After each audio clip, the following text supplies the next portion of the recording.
Kalau dibilang salah, nggak salah, malah justru itu kita harus adaptasi. Sisi salahnya adalah di instansi tersebut. Mungkin saya nggak bisa menjudge yang gimana-gimana. Tapi wawasan kebangsaan itu ternyata penting banget. Betul, betul. Menanamkan rasa cinta tanah air itu ternyata penting banget. Terlebih ke orang-orang yang pinter, sehingga itu jadi bekal. Kalau misalnya nih kayak kita dibekali dengan kewarganegaraan ya, ilmu kewarganegaraan Pancasila gitu ya. Oke, kita bisa nerima dengan ya paham gitu bahwa oh iya, kita ini masih berada di tanah yang kita cintai ini di Indonesia gitu ya. Kita berarti menjunjung tinggi nilai-nilai yang ada di Indonesia. Tapi kalau orang yang udah pinter banget, kalau misalnya dia nggak dibekali sama itu, dia udah lebih idenya kan pasti ngeliatnya Amerika atau misalnya Korea tuh ternyata hebat ini loh. Ya. Dan akhirnya dia lupa nih, dia tuh lahir dari mana, asal dari mana. Halo semuanya, kembali Hai. lagi di podcast Cyberman. Siniar berbagi manfaat, mencermati dunia. Menemukan makna. Hari ini kita akan bahas topik yang sangat berhubungan dengan kita semua ya. Betul, globalisasi. Wow, globalisasi. Sebenarnya kalau kita telaah, mungkin kita udah sering dengar ya kata globalisasi. Betul. Tapi apa sih globalisasi itu? Globalisasi dari kata global kan berarti artinya dunia ya, luas gitu. Yes. Tahu nggak, Mbak Irma? Apa Jadi tuh? globalisasi itu awalnya dulu dari kata internasionalisasi. Internasionalisasi jadi globalisasi. Iya, karena gini, perjalanannya itu dimulai dari dulu kan negara-negara itu kan berdiri sendiri ya, gitu ya. Iya. Belum mengenal dunia luar tuh. Kecuali dulu pas zamannya Marco Polo, terus Yes. kemudian juga Genghis Khan. gitu-gitu kan, itu kan masih orang itu belum tahu dunia luar kalau misalnya dia berlayar. Yes, atau naik kuda misalnya. Naik kuda misalnya gitu ya. Kayak Genghis Khan. Ya, nah. Tapi ada proses yang namanya internasionalisasi, di mana kemudian negara berpikir bahwa kita itu akan bisa berkembang kalau misalnya kita tahu dunia luar.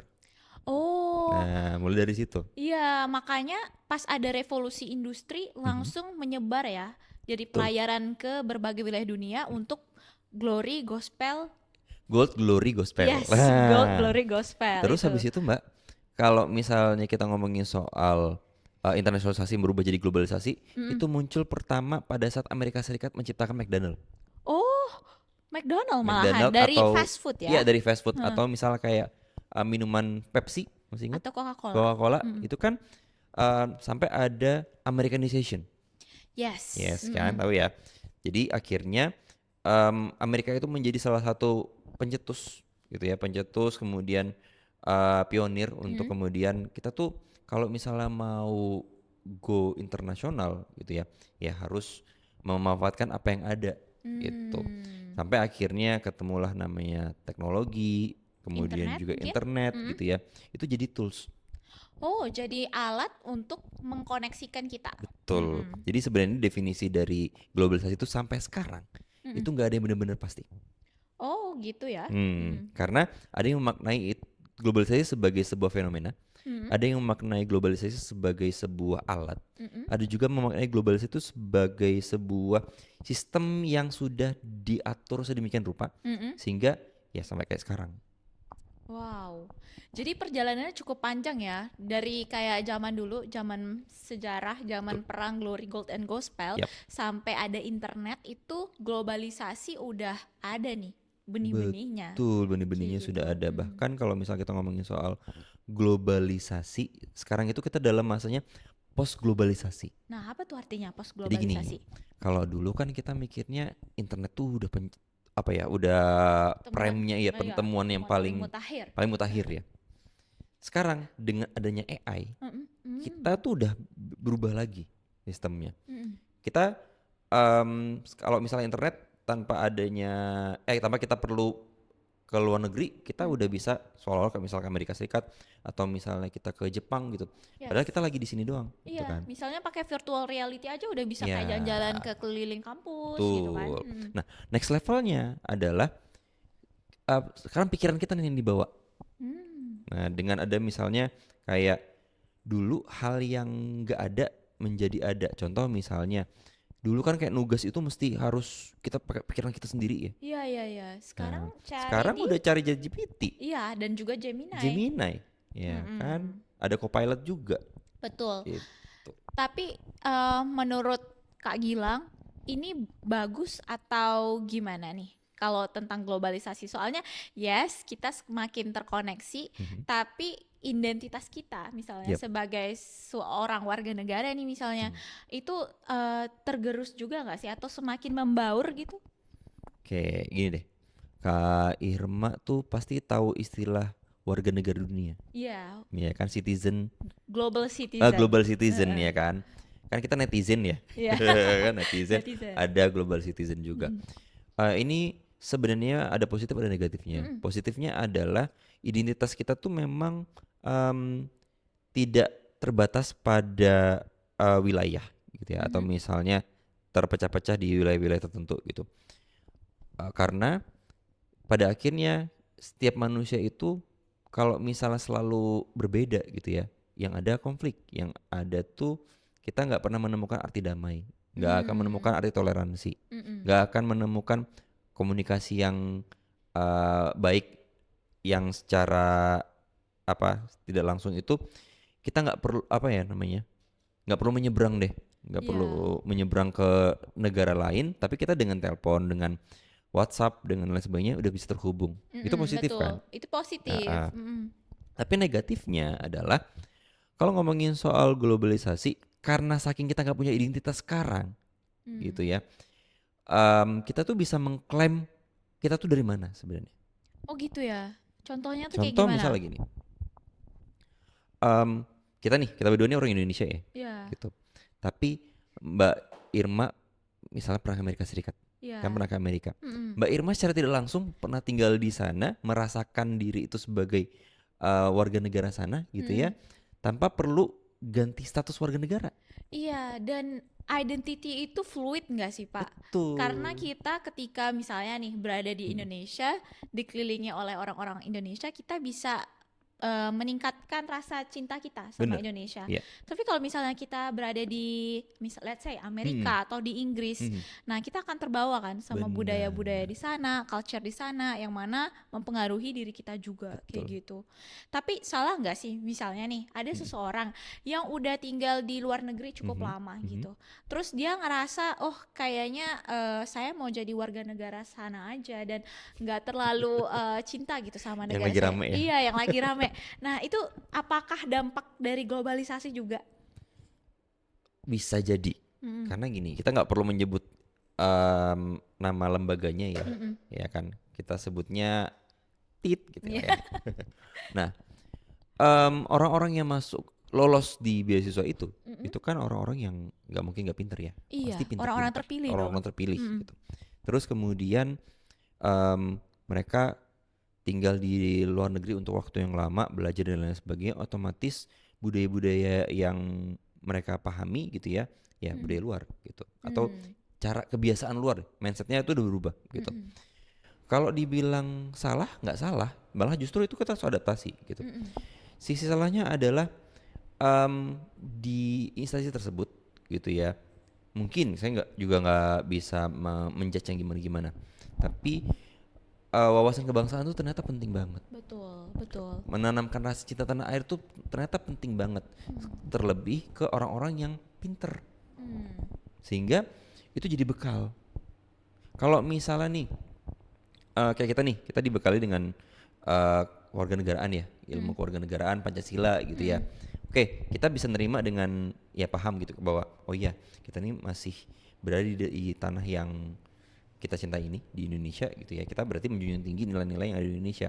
Tapi kalau orang yang udah pinter banget, kalau misalnya dia nggak dibekali sama itu, dia udah lebih apa ya? Idenya kan pasti ngeliatnya, wih Amerika atau misalnya Korea tuh ternyata hebat ini loh. Iya. Mm. Dan akhirnya dia lupa nih, dia tuh lahir Mm. dari mana, asal dari mana. Iya, sayang sekali juga ya. Mm-mm. Apalagi kalau misalnya kita lulus di bawah, let's say, beasiswa tertentu atau program tertentu, Mhm. pasti ada komitmen dong yang kita bawa Betul. dari lembaga Mhm. tersebut Tapi gitu. Mbak Irma gini Mbak, Mm-mm. Mbak Irma tuh kalau nggak salah tangkep dulu tuh pernah agak lama di Amerika ya. Iya, Nah, heeh. Mbak Irma sebagai orang Indonesia pada saat di sana gitu pernah ngerasa kehilangan identitas nggak sebagai orang Indonesia? Jujur kalau saya pribadi, saya malah makin ngerasa saya tuh Indonesia banget Kenapa? ketika saya berada di luar negeri atau jauh dari Indonesia.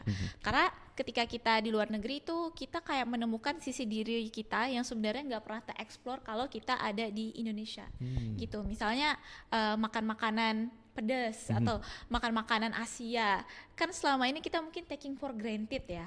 Nah kayak di sini selalu ada, tapi kalau di sana kan kita diberikan exposure dengan banyak pilihan dan ternyata saya menemukan diri saya itu lebih cinta sama makanan Asia, sama makanan Indonesia gitu, salah satu contohnya. Dan sama personality juga. Mungkin kalau di Indonesia kita dikelilingi sama orang-orang yang hangat, orang yang peduli, yang kalau misalnya kita capek, muka kita kusut, mereka langsung peduli gitu kan. Betul. Nah ternyata pas saya di luar negeri itu nggak semua orang kayak gitu, dan dengan personality orang yang berbeda-beda ya, karena Amerika kan melting pot kan. Melting pot, betul. Jadi semua orang ada gitu. Terus caranya Mbak Irma gimana? Jadi ketika saya kangen dengan orang-orang Indonesia, saya ya pergi menemukan komunitas yang banyak orang Indonesianya. Terus saya sharing di sana gitu.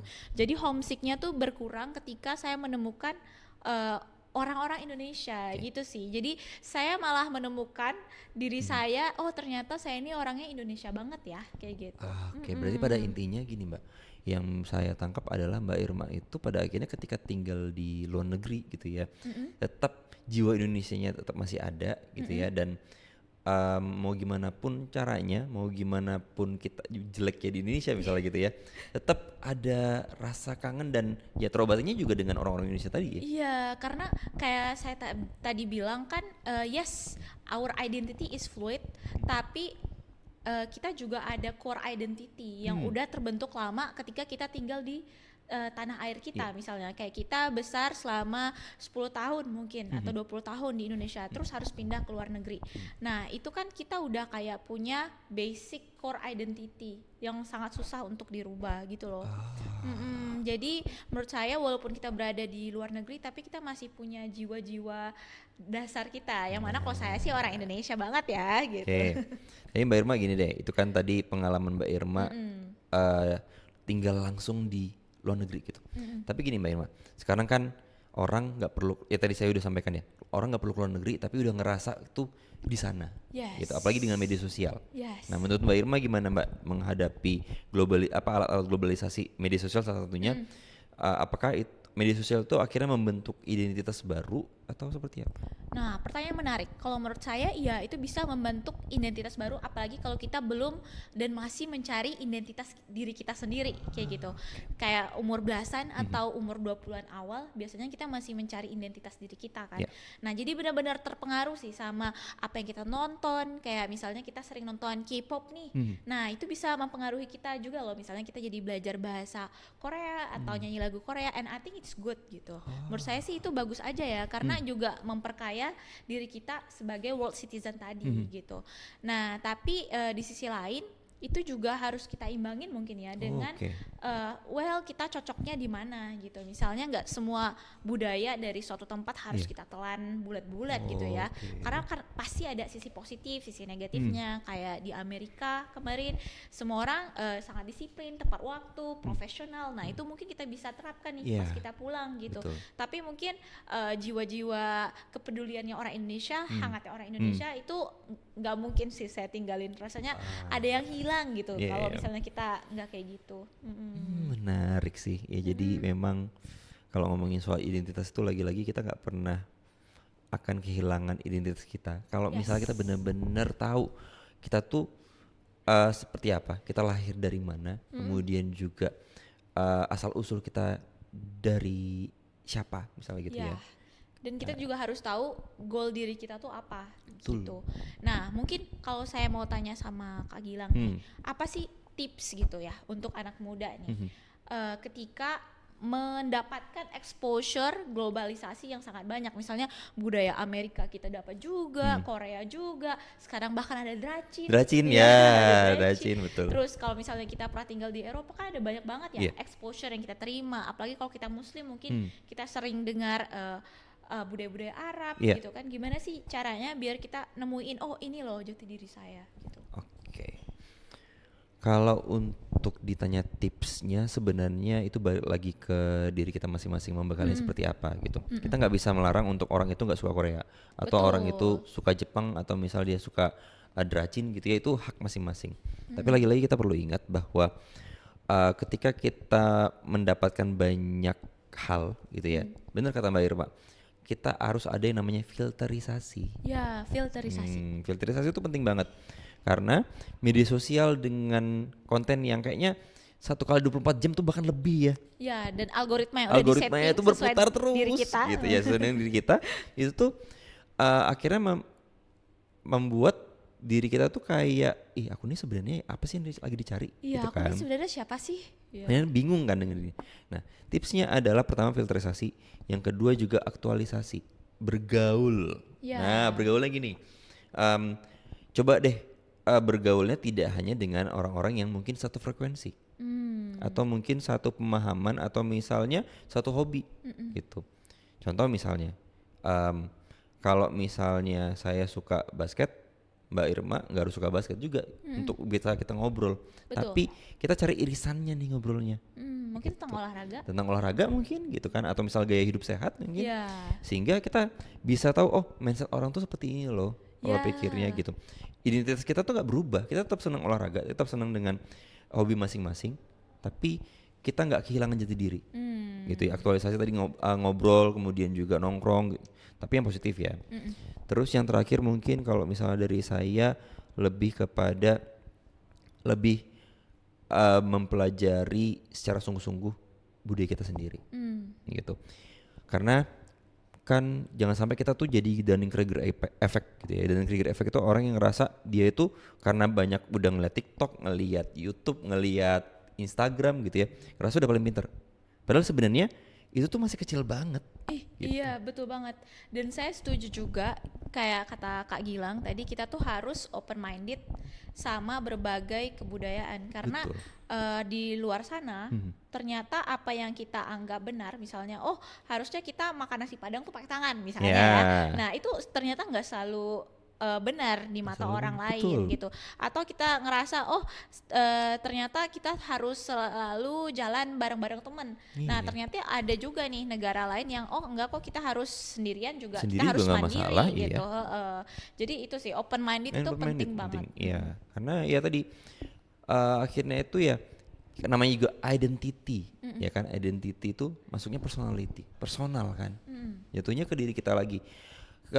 Saya bukan Mbak Irma bukan saya. Saya juga kita orang Indonesia, kita punya budaya-budaya yang sudah ditanamkan sejak lama gitu. Kalau kita cuman kenalnya cuman apa, mungkin misalnya gini, teman-teman ada di sini yang nonton mungkin baru teman dari SMA gitu atau misalnya masih kuliah gitu. Ya, explore lebih dalam lagi aja soal tentang Indonesia misalnya gitu. Atau sekalian deh misalnya senang Jepang misalnya gitu. Jangan malu dikatain wibu, teman-teman. Tapi wibu yang berkualitas misalnya, atau jangan takut dikatain ih kayak mama sukanya Dracin gitu. Ya, dalamin itu misalnya. Tapi dalaminnya nggak dengan cara yang nggak cuma mentah-mentah gitu, atau kayak tadi Mbak Irma bilang ditelan mentah-mentah.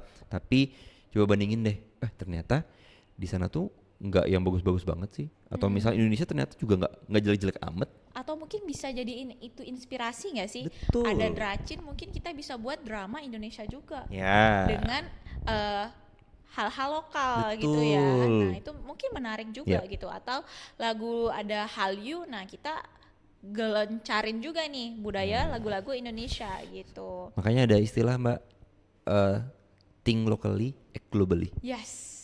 Nah, jadi Setuju. maksudnya itu kan think locally itu adalah kita berpikir secara lokal. Kita tuh jangan sampai kehilangan jati diri kita sebagai warga negara Indonesia, tapi kita act-nya global. Kita tuh harus bisa nggak cuma jago di kandang. Gitu. Betul banget. Nah, jadi mungkin ada tambahan lagi nih Kak Gilang. Kalau misal dari saya sih cukup sih Mbak Irma. Kalau ngomongin soal identitas itu nggak bakal ada habisnya. Yes. Identitas kita tuh gini.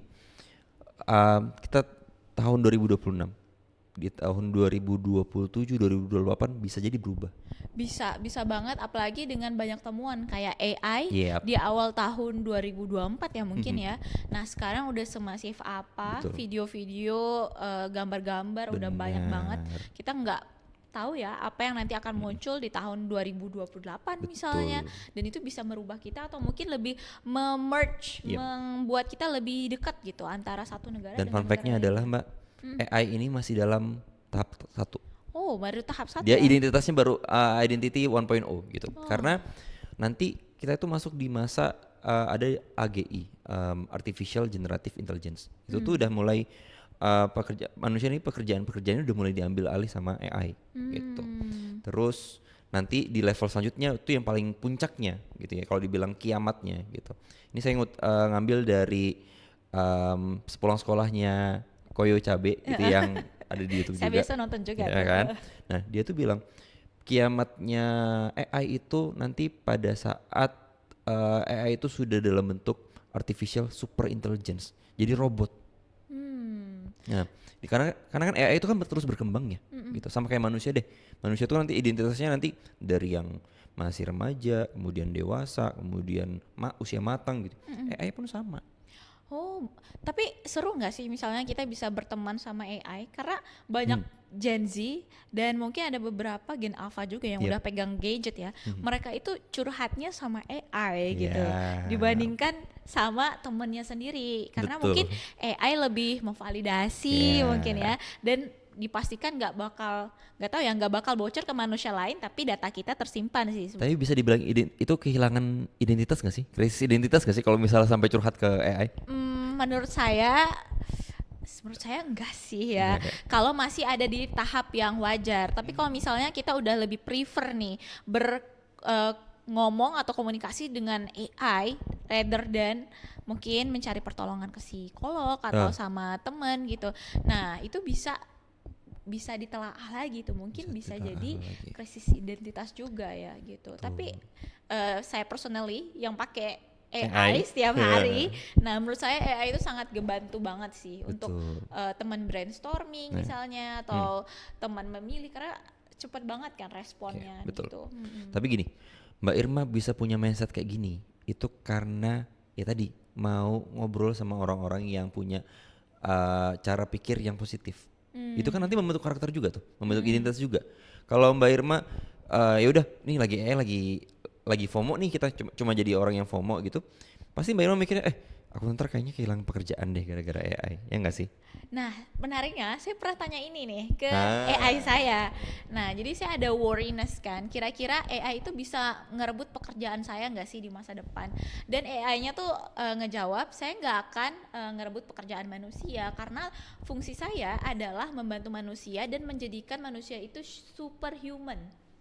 Nah, jadi apa yang nggak bisa kita lakukan sekarang dengan AI itu bisa kita lakukan dan kinerja kita tuh jadi lebih bagus lagi. Nah, kalau sehari-hari ini misalnya nulis email nih. Yeah. Kalau saya nulis email ke kantor saya itu mungkin bisa menghabiskan 5-10 menit gitu kan. Tapi kalau saya pakai AI aja tuh 1 menit udah selesai emailnya gitu, tinggal saya baca aja. Yeah. Jadi bisa satu hari bisa ngirim belasan email juga nggak masalah dan nggak burn out juga gitu. Jadi sangat membantu sih. Mempermudah hidup ya. Yes, Mempermudah hidup banget. tapi juga jangan sampai dikendalikan.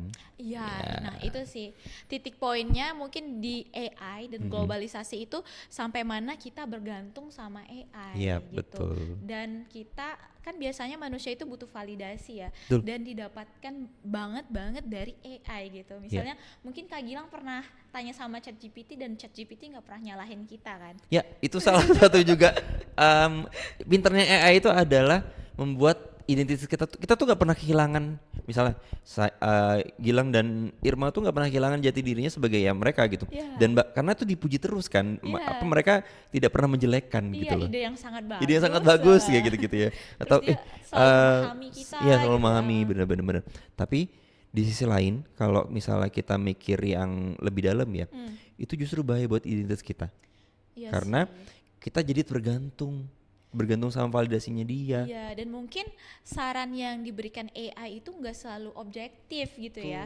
Kalau kita tanya sama manusia lainnya, mungkin saudara kita atau teman kita akan dikasih reality check mungkin kadang-kadang nih. Tapi kalau sama AI dia akan selalu membuat kita merasa nyaman gitu kan. Kadang-kadang mungkin Kak Gilang pernah nemuin juga nih di ChatGPT dia bakal nge-update sistem dia. Misalnya kita bilang panggil aku Kak Irma ya mulai dari sekarang, atau Kak Irma yang baik misalnya. Nah dia bakal belajar tuh, oh ternyata user saya tuh suka ya kalau saya puji-puji kayak gitu sih. Tapi nggak mungkin kan teman kita atau sahabat kita manggil kita Kak Gilang yang baik gitu. Ya bener. Iya. Tapi Mbak, ngomongin soal panggilan, AI saya punya nama loh. Oh ya? Saya tuh kasih nama. Jadi kalau misalnya ChatGPT saya tuh saya kasih namanya Kai. Kai. Iya. Namanya Kalau bagus. misalnya Gemini saya kasih nama Reo. Oh keren ya. Karena itu apa? Saya tuh seolah jadi kayak teman diskusi tuh. Iya. Saya nggak pernah merasa saya kehilangan identitas saya sebagai seorang manusia gitu ya. Karena saya tahu ini saya ngobrol sama mesin loh. Betul.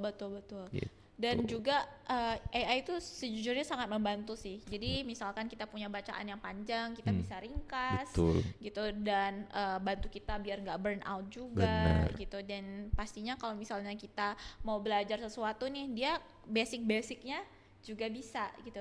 Tapi ada yang menarik nih ya, Kak ya. Saya pernah mau belajar bahasa Jepang nih.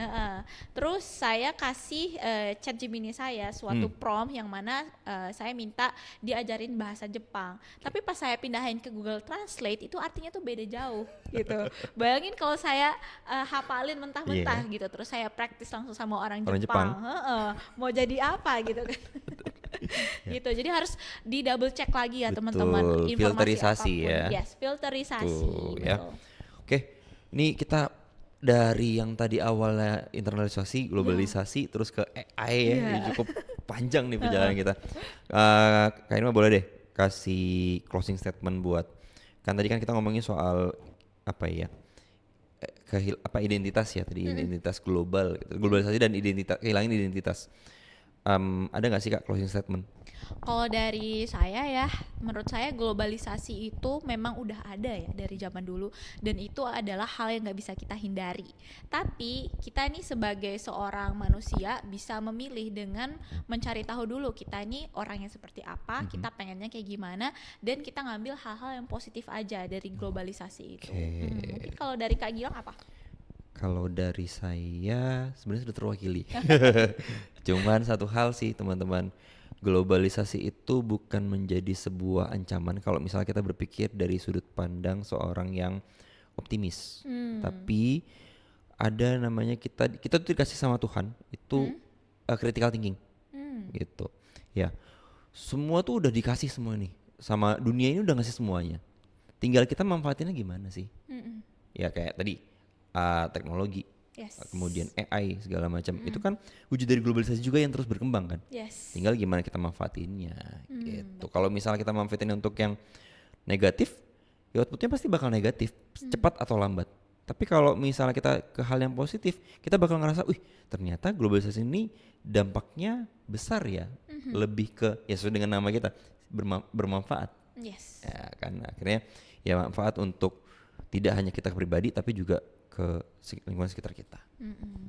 Jadi mungkin untuk pembahasan hari ini sekian dulu ya teman-teman. Kita akan lanjutin dengan topik yang gak kalah seru di next episode. Kita akan bahas tentang globalisasi, tapi siapa sih yang diuntungkan? Oke, menarik. Kita ngomongin tentang globalisasi, tapi siapa yang diuntungkan? Ini berarti kan kita udah ngomongin soal aktor-aktornya ya, aktor-aktor globalisasi. Kita akan bedah Elit aktornya. global. Elit global. Apalagi kemarin bocoran dikit Epstein Files. Oh my god, dan ada konspirasi teori mungkin di dalamnya. Wow. Itu bisa tuh kita ngomongin soal teori konspirasi kali ya? Iya. Cocok logi. Cocok lagi. Dan kita tungguin ya di episode berikutnya teman-teman. Stay tune. Sampai jumpa.